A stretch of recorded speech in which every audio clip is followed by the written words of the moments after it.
October 20th, 1992. Russia, Moscow.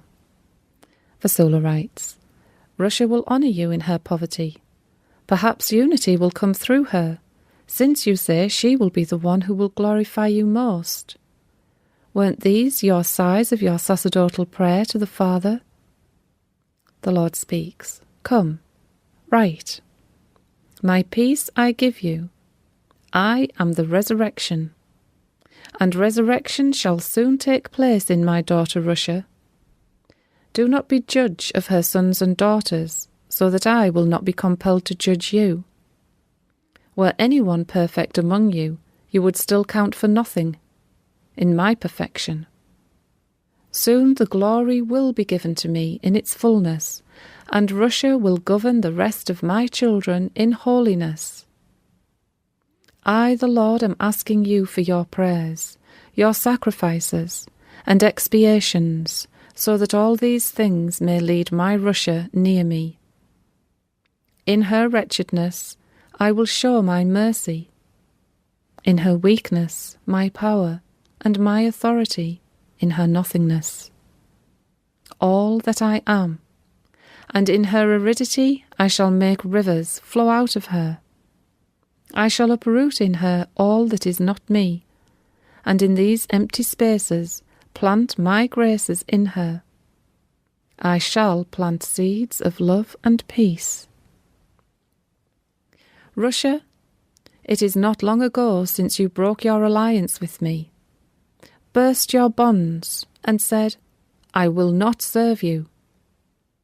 Now I shall give you children, who will proclaim my name in holiness, and say, Blessed is he who restored our sight, and touched our heart. Blessed is he who changed our ways, healing us. Then with me in you, and you in me, you will live. And with our two hearts in your heart, you will give me the glory foretold.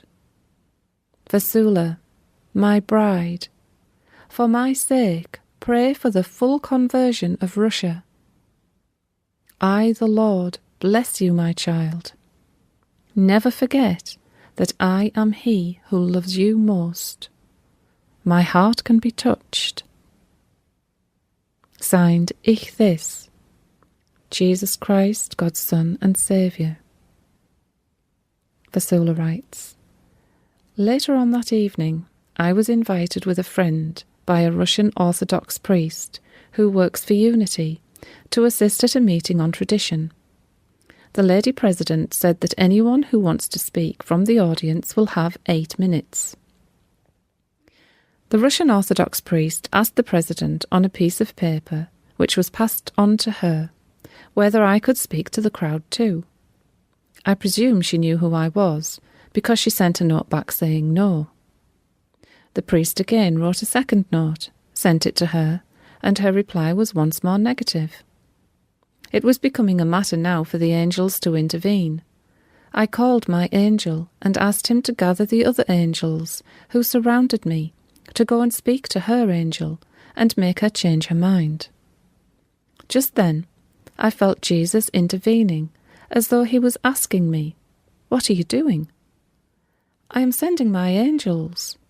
He said, I have told you before, sending you to Russia, that you were going to go only as a pilgrim, this time.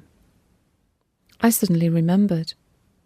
But I said like a spoilt child, O Lord, please, I will not make a discourse, just give me 3 minutes, just to introduce your message, nothing more. It is such an occasion, Lord. Hardly had I finished my words when the president suddenly sent another note, allowing me 8 minutes of speech.